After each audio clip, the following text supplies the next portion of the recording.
All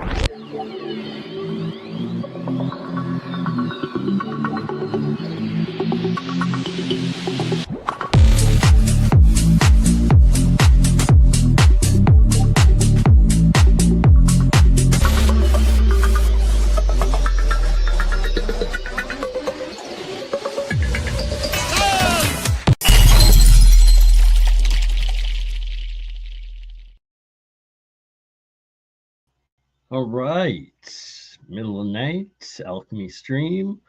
Welcome, whoever is joining or whoever watches this later. We are going to go over some of the alchemy, the electrochemistry, nuclear electrochemistry in some regards, structured water in others.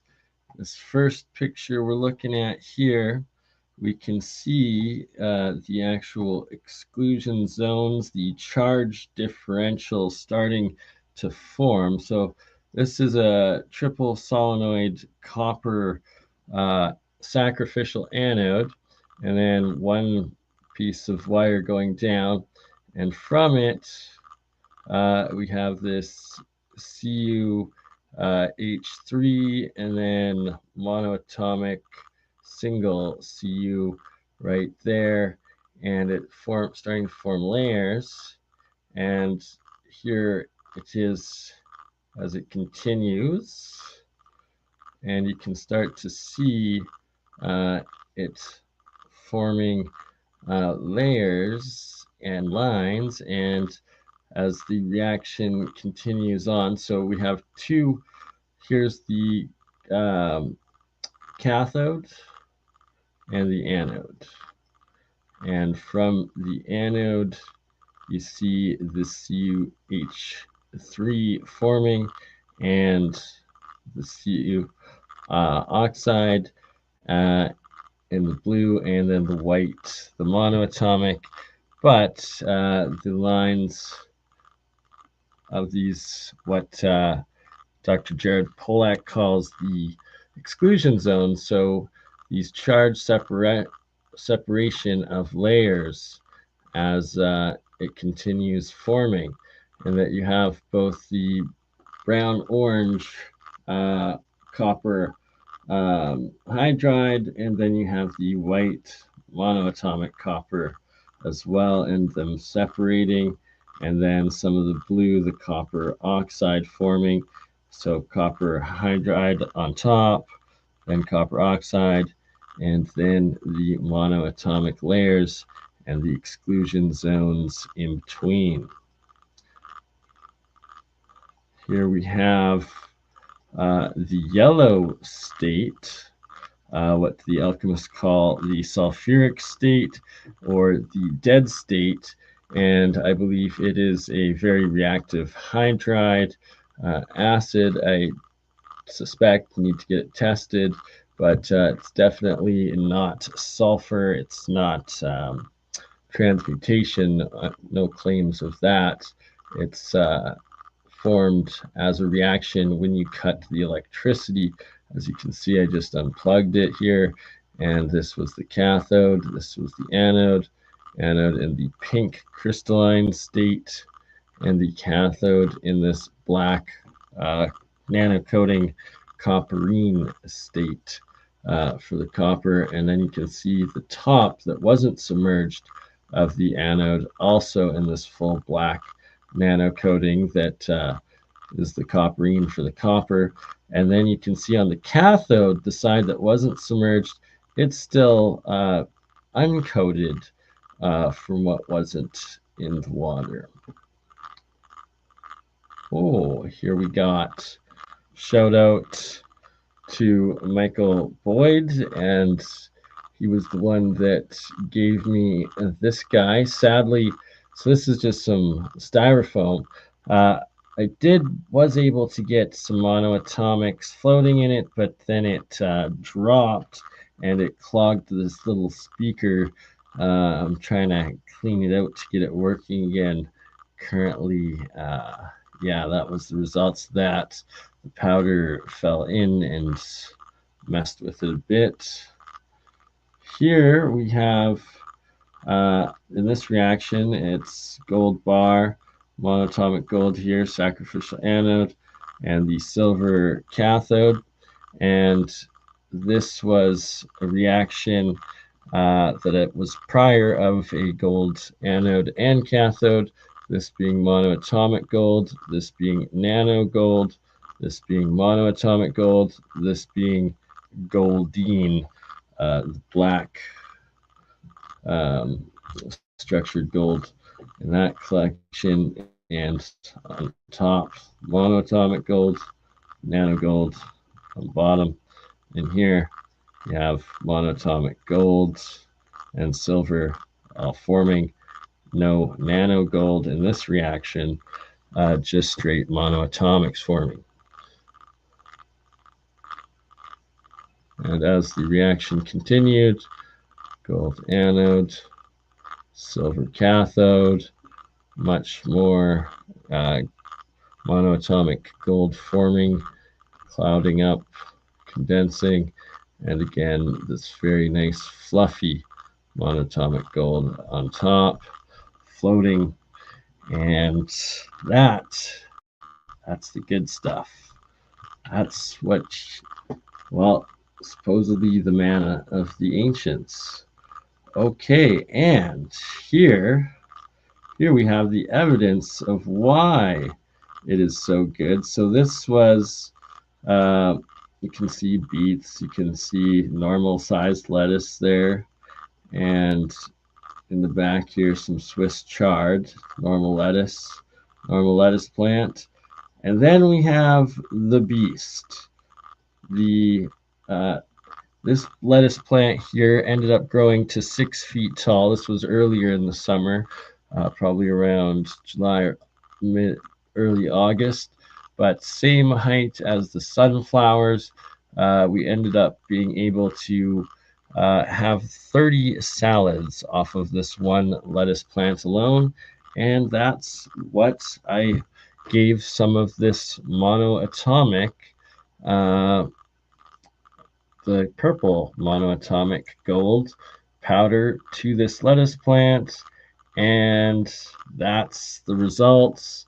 This monster, and you can see we already harvested several tens of layers of leaves of lettuce off of that lettuce plant at this point, and you can see still fully growing big head of lettuce on top of it, and not at all at seed. I've shown other pictures at the end of the year where it did get to 6 feet and it did like sprout the or bolt up as it started to seed, or go into flowering, I should say, at the end of the season when it got to the 6 feet. But here, even in July, probably, or early August, it's being about 3 to 4 feet and exponentially taller than the other lettuce plants in the foreground. That was in the back.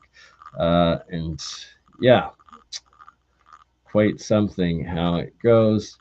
Here you can also see the smaller kale compared to this massive one in the back that also got some of that monoatomic gold on it. Here we have interesting cluster layers forming, the red maroon hydride, and then we have the black floating nanoclusters. It's very, very fascinating, the discharge. Ooh, Joel Richard.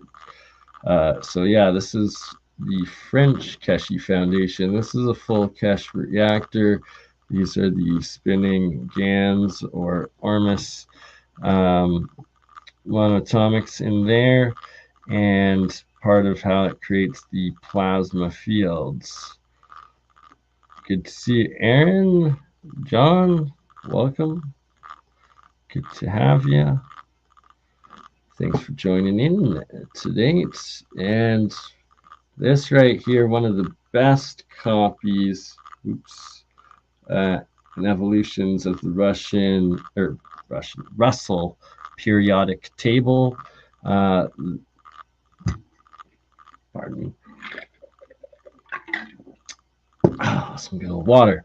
All right, so here's the Russell periodic chart of elements, the number one, the first one, because there's about 20 different Russell charts in total, and well colored and demonstrated the denseness, the charges, the polarization, the color, the octave of each of the atoms as they go up and or below hydrogen, right? So Walter Russell was able to predict a whole bunch of these, what are, I guess, subparticles, but subatom particles, and strictly through the octave scaling system.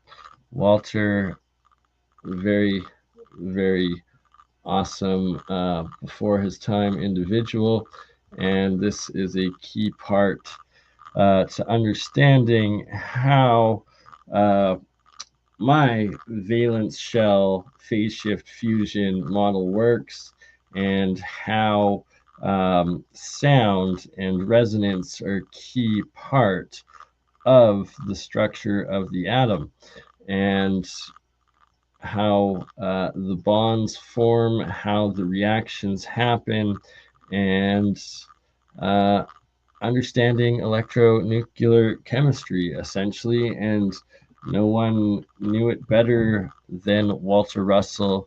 And like I said, 100 years ago and 1,000 years before his time, but hey, now it's time to start making sense of it all and applying it. Here we have some more goldine, but this is the lattice layer of goldine. You can see it formed on the inside of the glass, and light from behind, purple facing on, reflecting straight gold. This reactor completely sealed in a jar, and monoatomics that it formed, insulated wires. The second, this would be the anode. This is the cathode. No energy in, simply two triple copper solenoid coils that I made, and with insulated wires connecting them, and one half submerged out of the water and in the sealed air, the second completely in the bottom. This thing ran, producing hydrogen and monoatomic, self-sustained for about 9 months. And yeah, here we're looking at some interesting formations and some interesting crystals there. I'm not going to go into more of it, but yeah. Nanotubes growing off of the anode, triple coil solenoid. Here's one of the bagel coil style windings that I would use as electrodes. And when you have electricity flowing through the triple solenoid systems, especially in this configuration, amazing results happen.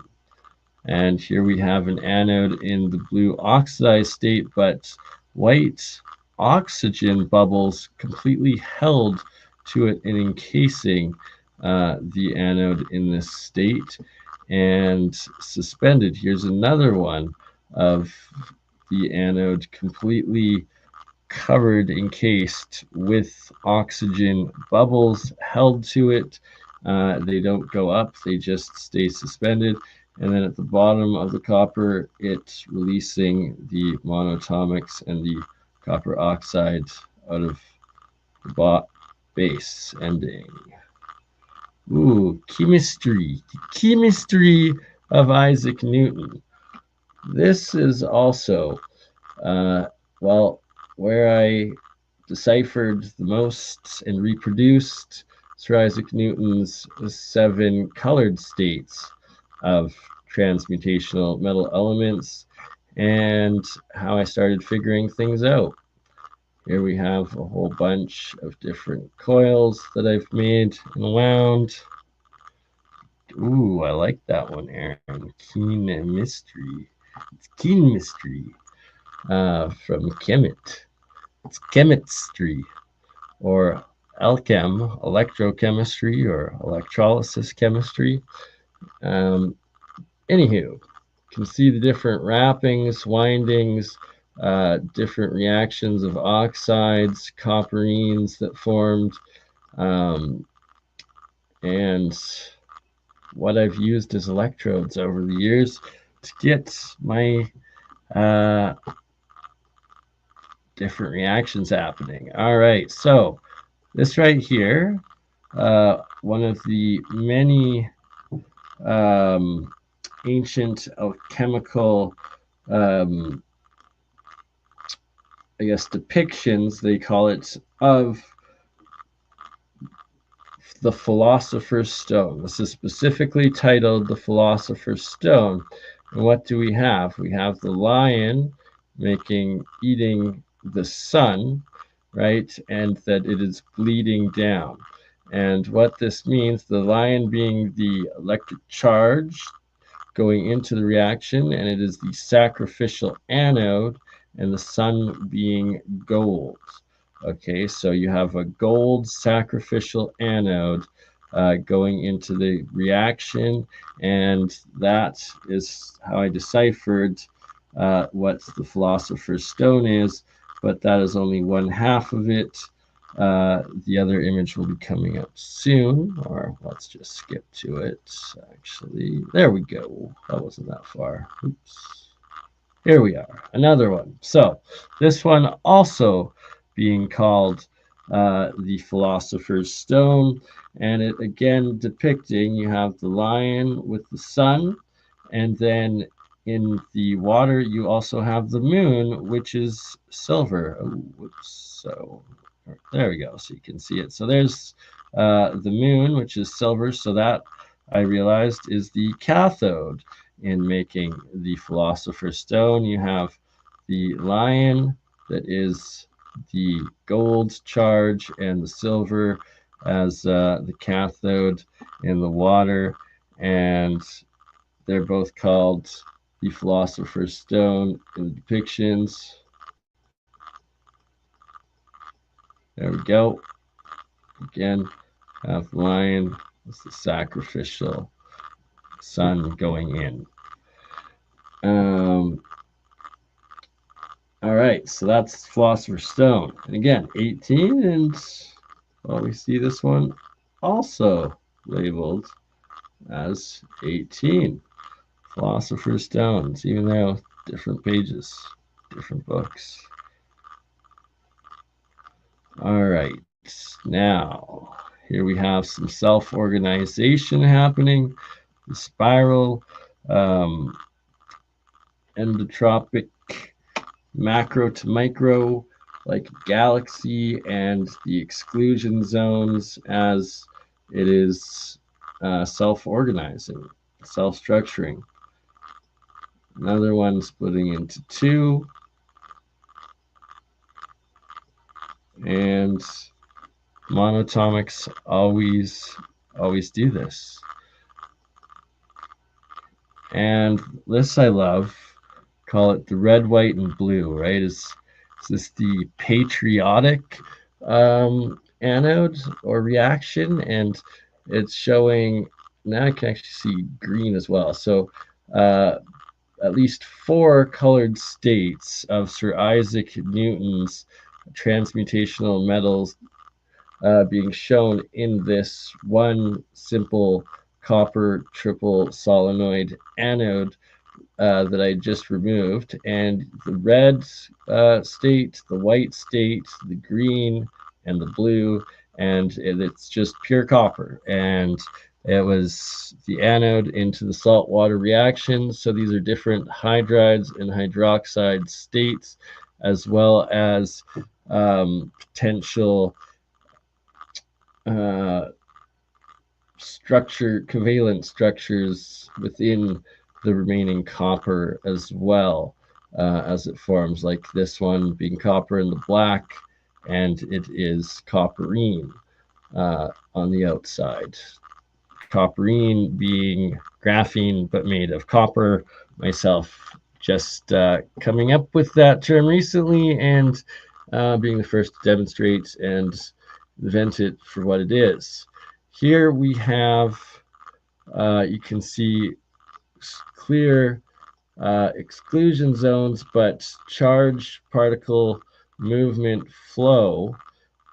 There's no electricity going in whatsoever to this reaction, just water with little salts, triple solenoids, nano-coated. When I say nano-coated, that's the copperine within this triple coil, and the wire going down in, and submerged is a second triple solenoid copper coil, and from it you have these streams of copper monoatomics flowing from one being the anode um, self-established, or the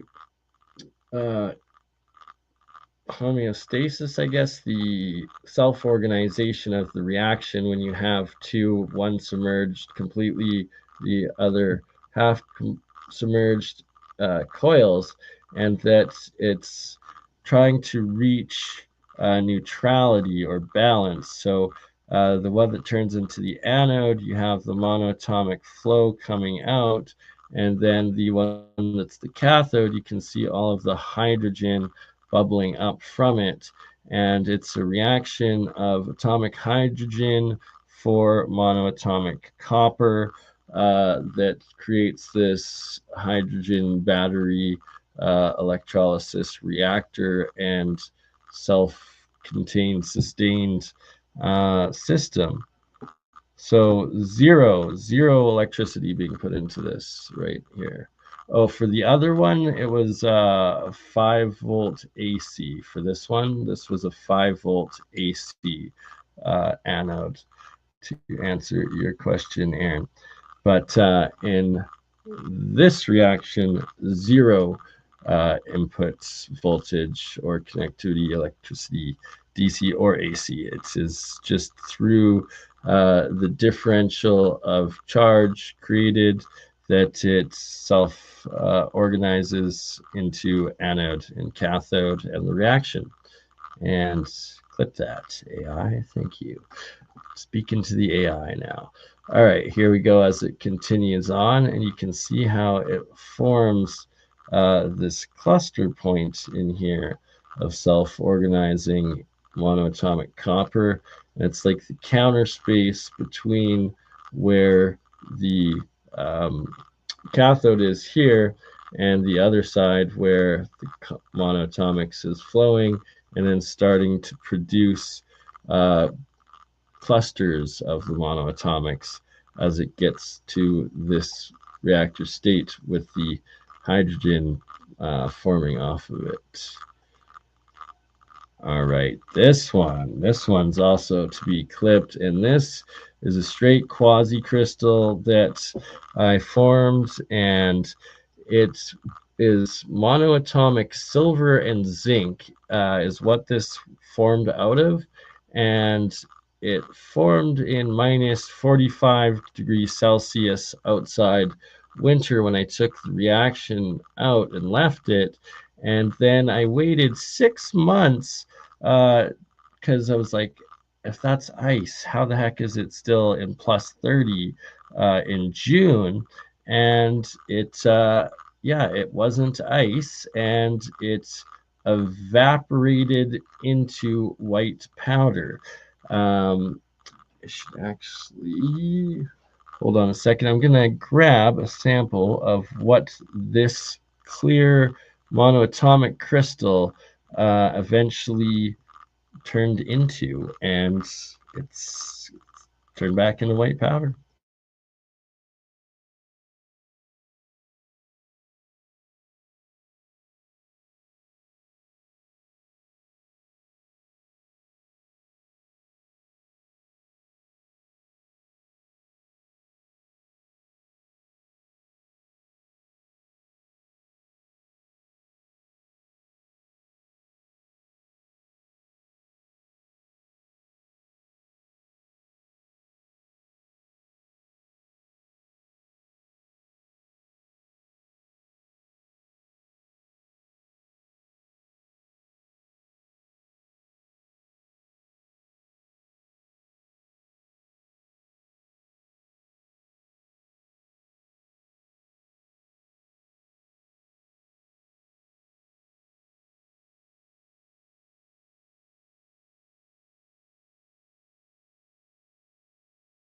or not. Sorry, I don't know where I moved it to. I'd just taken pictures of it a month ago, but I guess I moved those crystals, but instead we grabbed just some straight monoatomics to show, and this is what it did turn back into, just in the crystal shapes that you see right here, and that uh, I ran it under hot water to make sure it wasn't salt crystal as well, and it didn't dissolve in the water. It didn't melt in the water, but over the period of, I'd say, 12 hours, it turned from the crystal into the white powder. You can see it starting to show right here where it's turning back into the powder over the straight sharded crystal, see-through crystal that was before. Here we have the pink state, both copper as well as silver, turning into the pink crystalline state that Sir Isaac Newton speaks of.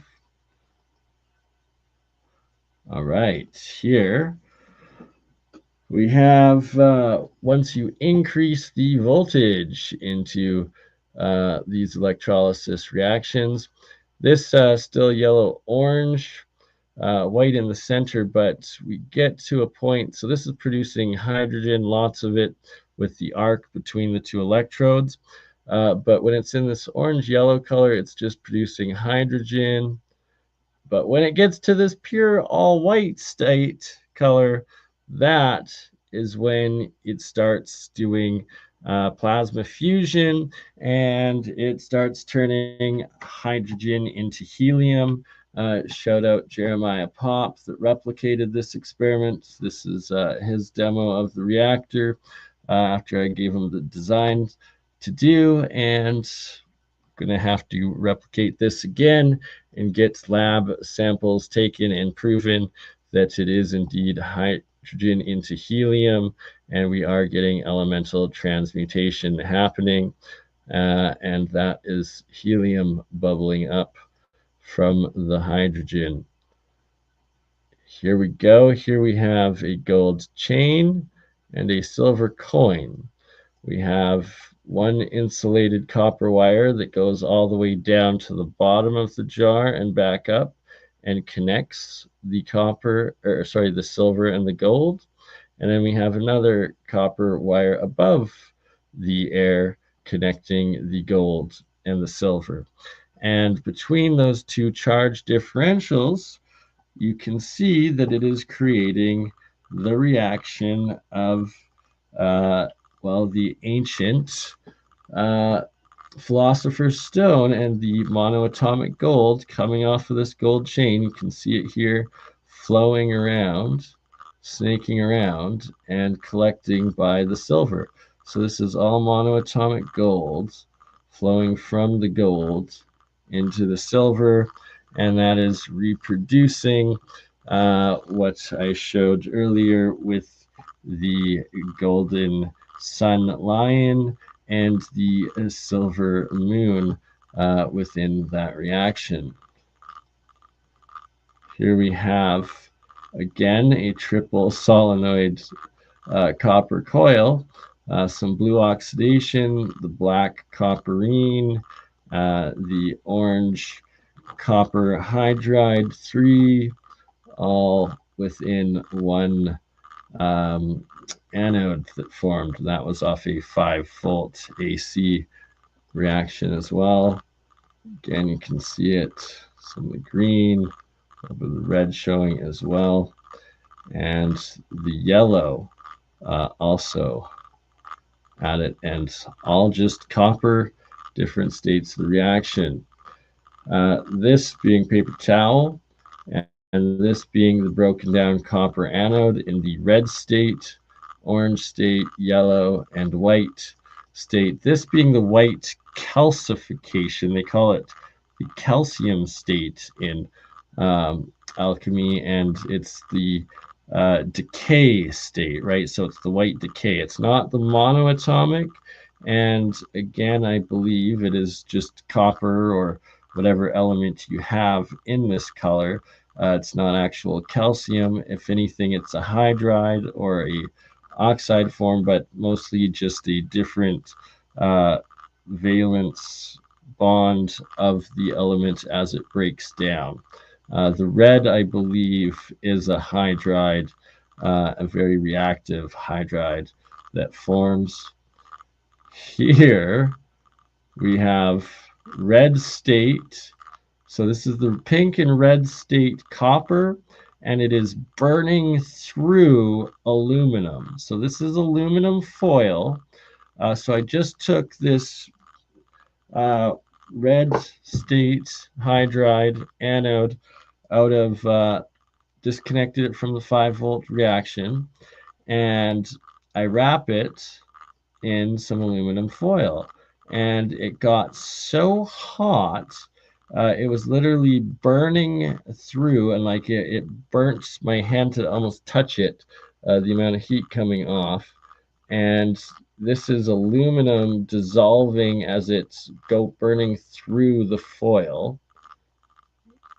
Then I try wrapping it. You can see the aluminum disintegrating, and here I'm holding as well, and you can see as the aluminum is just disassembling itself, being burnt by the red copper, red state hydride copper, and it's disintegrating into nothing. And at one point, a little flame did come off of it, and the breakdown of the aluminum foil on the red state copper coil. And yes, I found this one extremely fascinating myself, and like it almost looks alive. And yeah, just same old reaction, but when in that red state. And don't judge. So this picture, 10 years old, at least now, before BurnEye was using proper protective clothing or equipment. Anywho, you can see again as it continues to dissolve, burn through, and disintegrate the aluminum. And here it's in the pink state, some oxidization, red state there, and then normal copper color there. This was the part of the copper anode that was above the water, not submerged. And as the aluminum touches or gets close to the copper in this red hydride state, just dissolving into nothing. And you can see it's breaking down even here, away from, not even close to touching, probably a centimeter or two from the copper, where it's still having the reaction and completely disintegrating all around. And then, yeah, just wild reactions. Here we have a anode copper, triple copper solenoid, and both in the white, the pink, the red, and the blue states, all in one anode. Again, don't do what BurnEye did back then. This will give you heavy metal poisoning. That's a sign of what not to do. I now definitely don't do that. Anywho, we shall continue on. Here we have Robert Moon's model of how atoms are formed and the Keplerian atom. And I quite agree and love this model, and it fits in specifically with what I call my valence shell. So each one of these is a valence shell, and how the electron valence shells form within the atom and the densities coming out of it from the 4 to the 5 to the 6 to the 7 to the 8 as you get further out in denser atoms. Moon's Molid, nested platonic solid model for protons.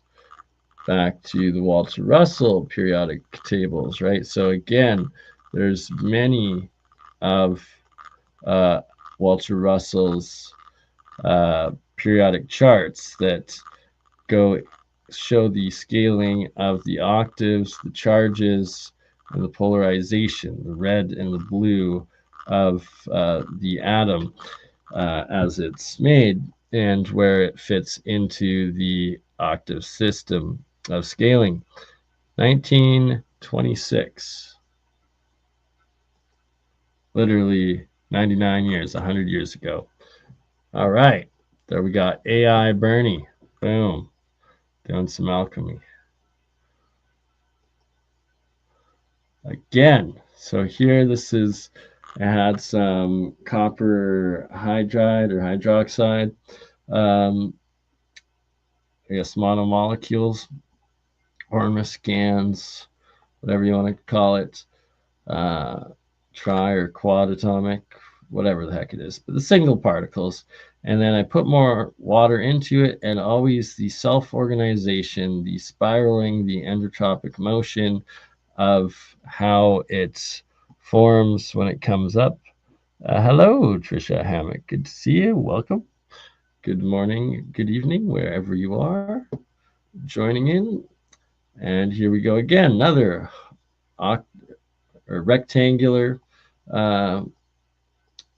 container, and this one being triple copper with a silver and copper electrodes. This one being the anode. So sorry, this one being the anode, this one being the cathode. So mostly just copper oxide forming here, but again, the spiraling of the motion of how it's forming and how it's moving and into the middle.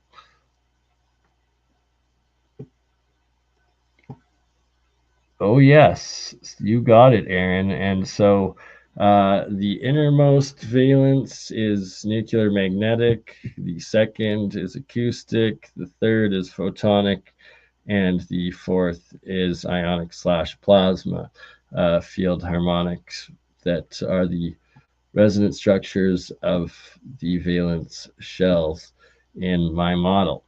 And that should also be clipped. Phase shift fusion, specifically valence shell phase shift fusion.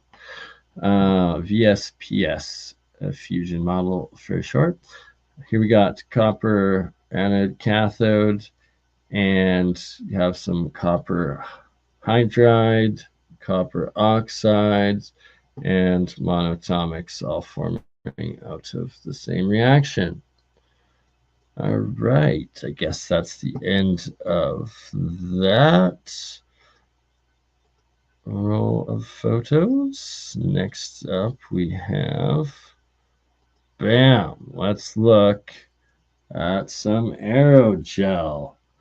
And here we have aluminum aerogel.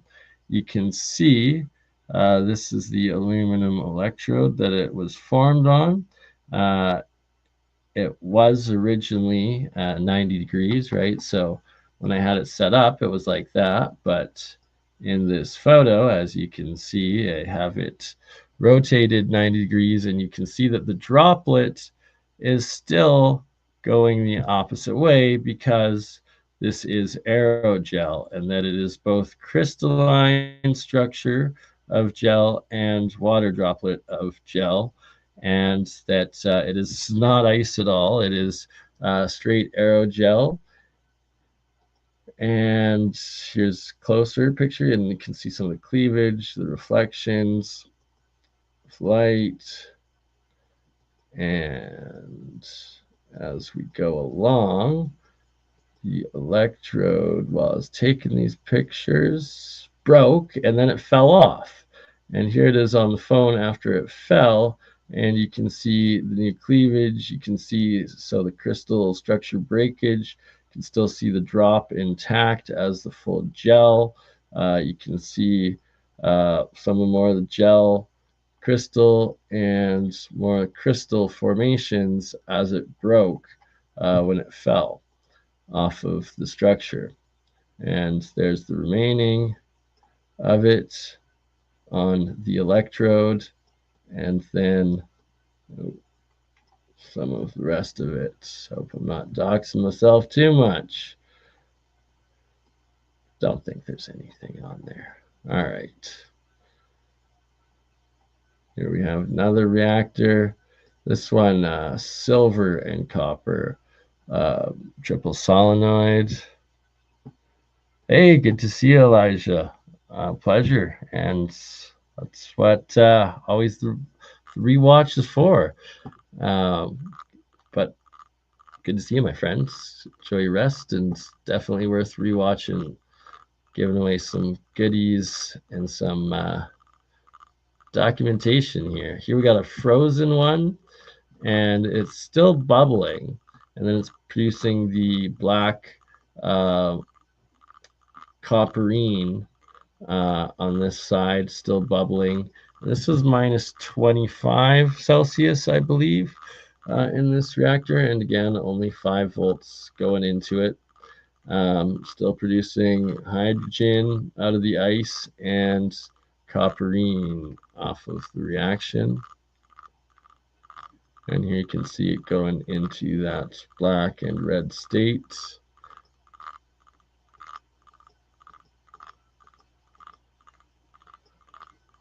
All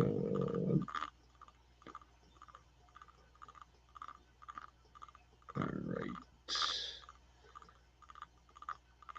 Okay, so here you can start to see how put more water in, the white monatomic swirls, did a double spiral while I had the one aluminum copper electrode submerged within it, no electricity going through. And then again, the copper hydrides doing the double spiral, again being split by having this aluminum wrapped copper coil in there. Double spiral, separation, double galaxies happening. As it continues. So no electricity going into that. Oh, again, some sulfur states. Monatomic states of copper, the white forming. There we go. A bunch of white monatomic copper. Got the pink state anode, the black state cathode forming.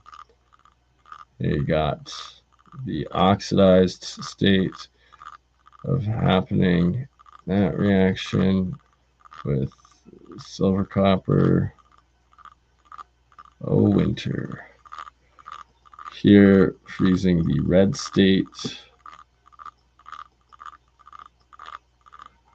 Here, freezing the yellow, red, white, blue, all states of reaction, that being aluminum and copper. Yes, it is, and then sometimes it's not. Right? Oh, yeah. We got a free freezer outside 6 months, 5 months out of the year in Canada at least. So wonderful. I hate it when it gets that cold because this is also saltwater freezing. So that's minus 15 at least.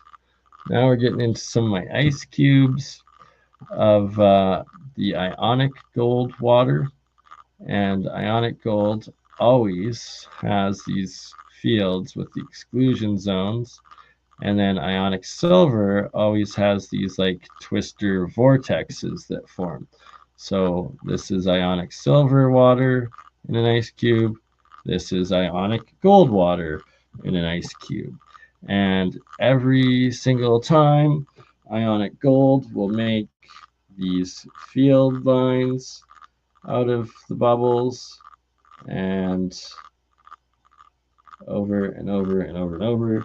So that is this purple gold water, the ionic water of gold, making these ice cubes, this structured water system of ice with exclusion zones.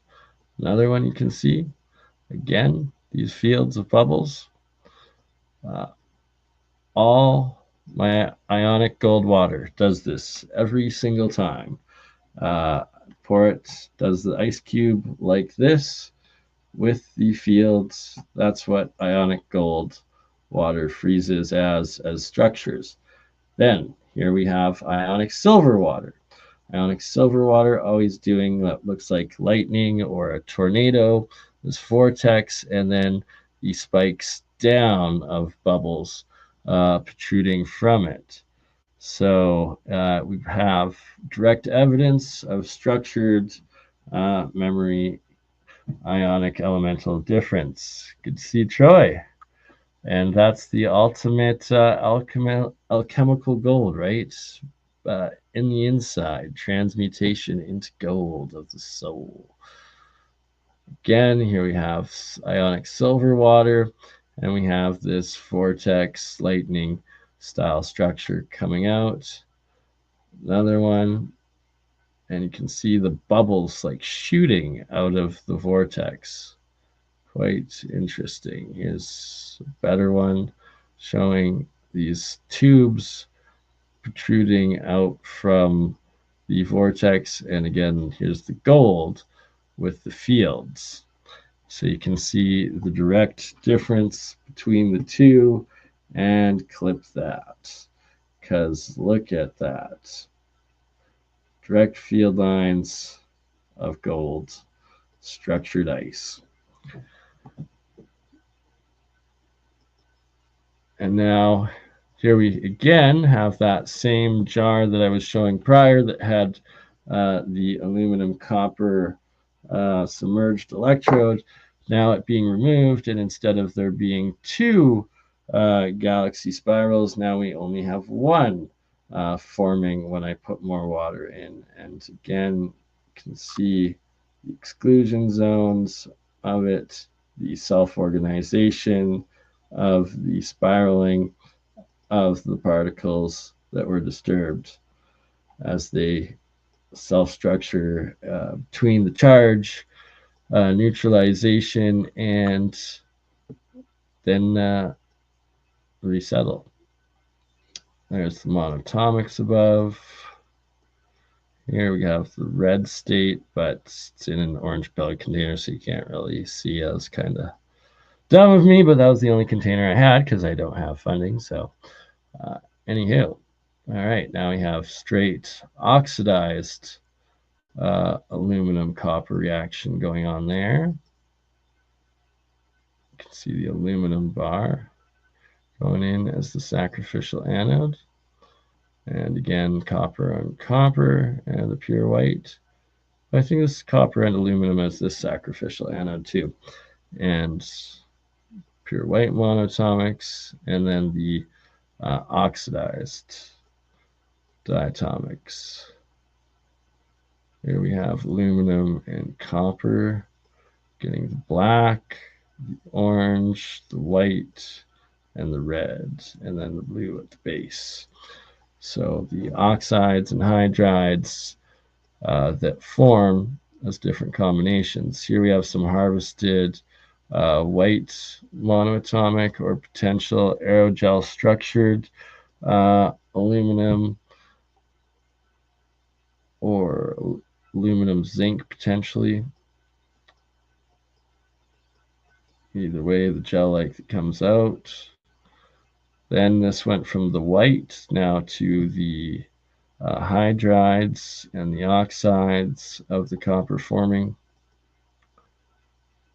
And this one, something else, how it does these exclusion zones, self-organizing the red state, the blue state, and then the crystal and gel states, and your yellow and orange states, and the black state of aluminum and copper.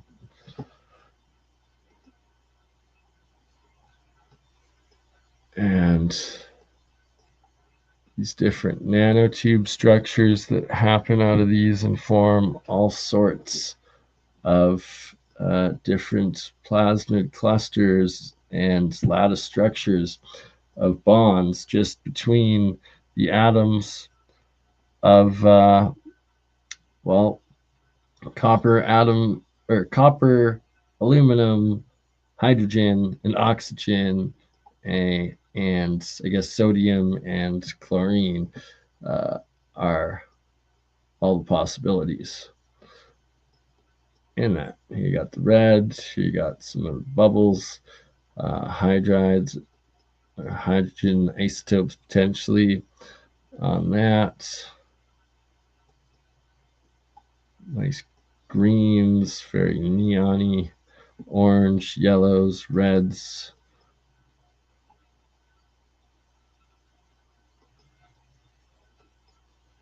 And then monatomic clusters as well.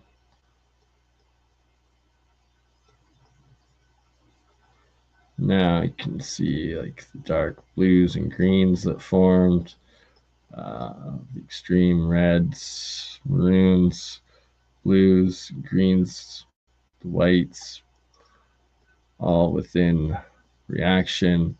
And then this exclusion zone, and then this is a solid layer that forms, and then the rest of the reactor continuing on. And then freezing it outside. And this is actually red forming from the black from the cathode. How it freezes. Very interesting structures of crystals as it freezes with the salt. In the -20, this one was zinc and copper reactor.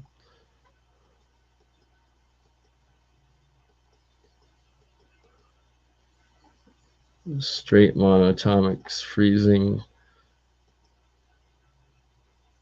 Here I brought it in as it's melting again, staying in this formation. Here's the electrode, black and yellow coming out of it. Copper solenoids.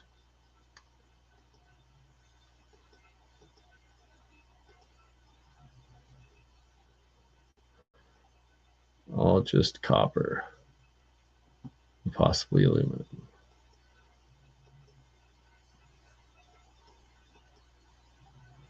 A reactor. It's forming the monatomics in a sealed jar. Let's see what it is sealed. And the structuring of nanotubes as the reaction goes on over time. And just the self-organization structure. All right, so we are done that one. What else? Okay. All right, I was gonna end her, but we'll do one more. Oh, I lost my second cam. Here we go. Here we can show in this jar, and it's 5 volts AC going into this reaction.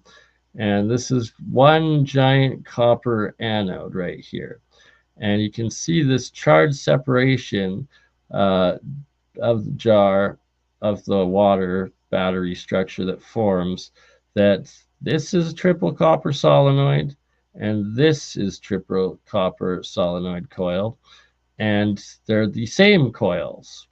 And that above this half of the reaction, you're getting the pink red crystal hydride formation, or pink and red hydride. And then the bottom, you're having the blue oxidization and orange hydroxide possibly formation, but that there's no different chemicals going on, no different electricity going in. That coil there is the cathode on the opposite side.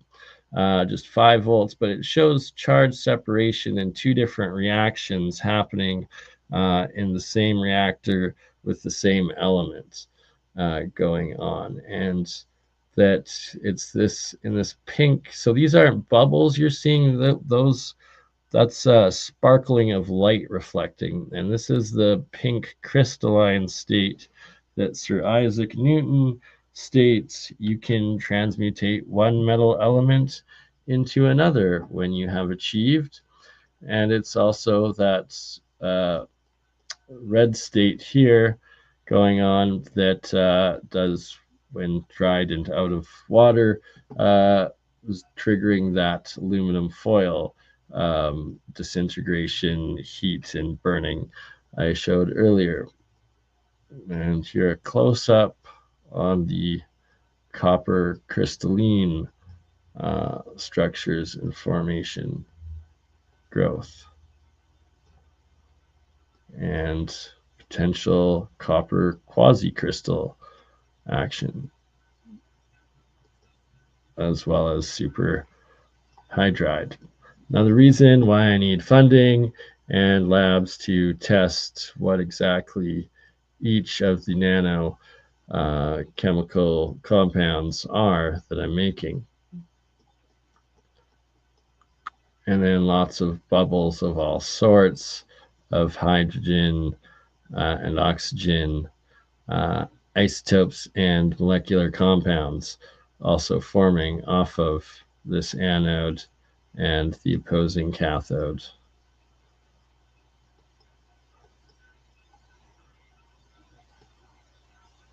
Again, these not being bubbles, though that's light reflecting, sparkling that you are seeing happening there and demonstrating. And then you got the blue copper oxide and copper hydride and hydroxide. It's all forming on the lower half of the sacrificial coil anode. And this being completely solely copper anodes or electrodes in this reactor. Here we have copper, I guess just coppers in this reactor, and this being the cathode, this being the anode, and monoatomics forming, flowing down, stopping halfway, starting to build that charge separation layers, and then the bottom where the monatomics actually cluster and stay, and this being self-organized nanotubes from the anode. This copper and zinc reactor, monatomics forming. Again, that blue and pink all copper reactor.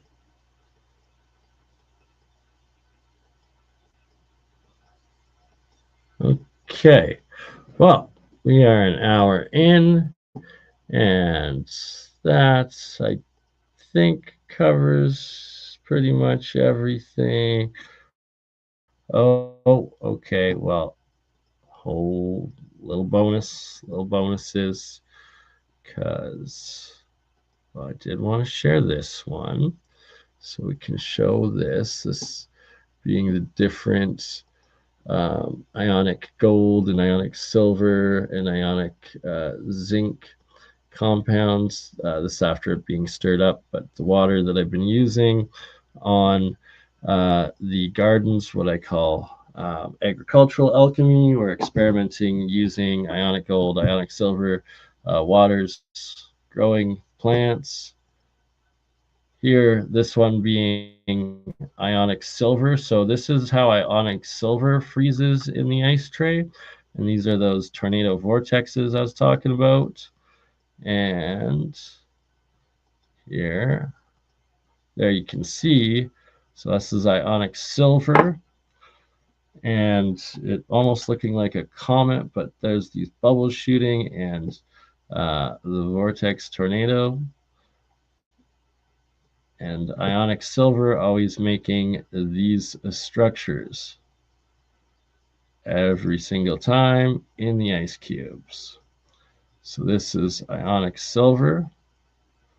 Again, you can see there's the tornado and like shooting off the bubbles, and everything else being an exclusion zone. There it is again.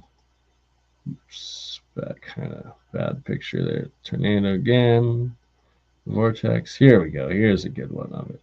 So there's the vortex, and then you have these frozen streaks of bubbles shooting down like lightning almost out of the twister. This is ionic silver structured ice every single time.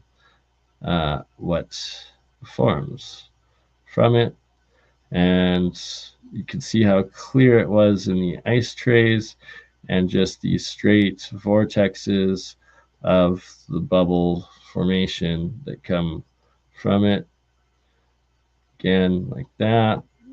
So here is ionic silver ice in its purest form, over and over, demonstrating the vortex structure of its self-organization of charge. Like, just fascinating. Freaking amazes me every time. This one, nice little tornado there, vortex.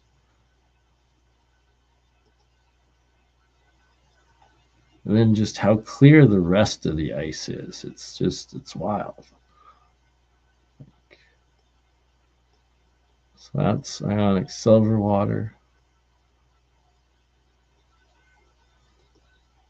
Ice bubbles. Look at that right there, like spearing out of it. Very, very magical, I guess. I don't know. Fascinating to say the least. Evidence of the actual structure's memory, and this being the ionic silver water, again, stressing.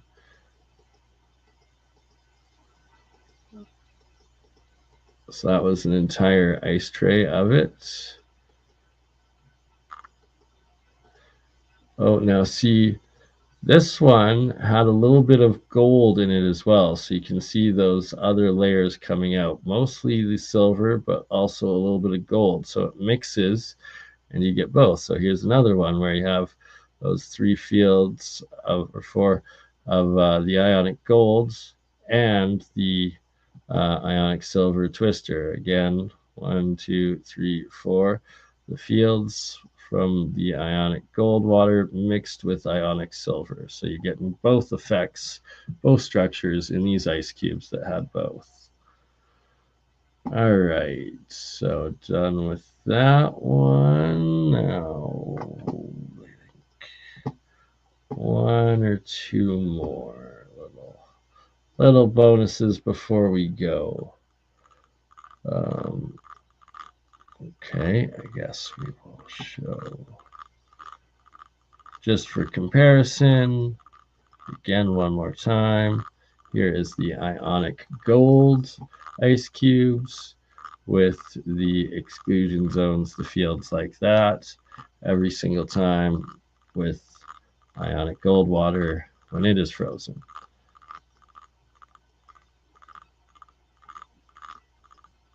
So those are the ionic gold ice cubes.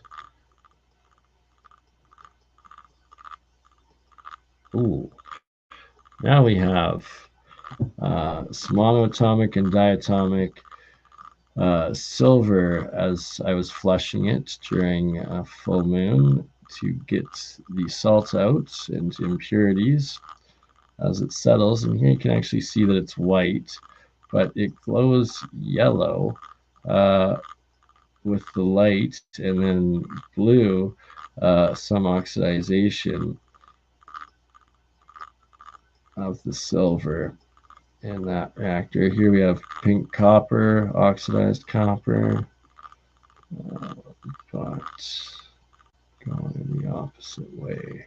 Okay, there we go. Finish this off. So that's ionic gold in the ice cube trays and what it looks like from above.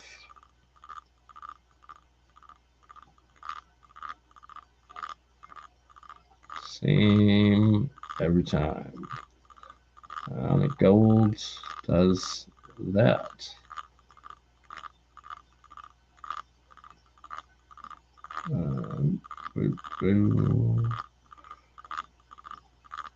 Interesting crystals.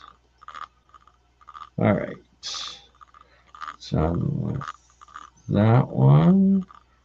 And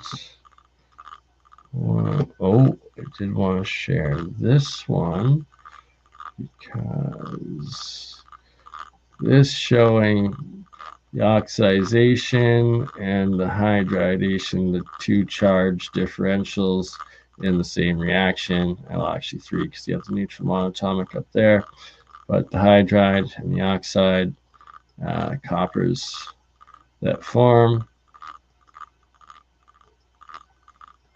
within the electrolysis battery system. So it starts out like this and then gets more and more as the reaction goes on. Monoatomics. Another one is the copper oxide forming out of the center. Okay, and then lastly, to end her off, yes, I'll just quickly mention because it's in the title, but this is again going to be, needs to be a couple episodes all on its own. Already has a couple episodes all on its own. Entire class all on its own. But hydrogen electron orbitals, major part of my valence shell phase shift fusion model, and understanding how an atom actually is structured, what electron orbitals slash valence shells actually are, how atoms are structured, how the molecular bonds and atomic bonds form, and how matter itself is structured. And yeah, it's very few people in this world get it so far. Shout out Sheila Raman, one of the ones that does. And well, look for my episode, Let There Be Light, the Power of H. If you want the full episodes that I've covered on this topic so far, and we will be doing deep dives into this much more in the future. Again, oh look, the moon around the earth, around the sun, and that's that same winding as, well, the bagel coil and the triple solenoids that I use. And well, it's all particle, I guess, acceleration, but engineering of the valence shells, or the charge and polarities, the spintronics and orbtronics, the quantum states of energy of, well, atoms and particles and the rest of it. It's deep quantum understanding and fusion and the rest of it. And on that note, we will bid you all adieu God bless. Have a Merry Christmas. Happy New Year. And an awesome weekend. Happy Friday as we start this out. Love you all. Until next time. Ta-ta. You crazy mother. Yeah. It's just burning. Hey, Bernie, just like last week, huh? Weekend at Bernie's.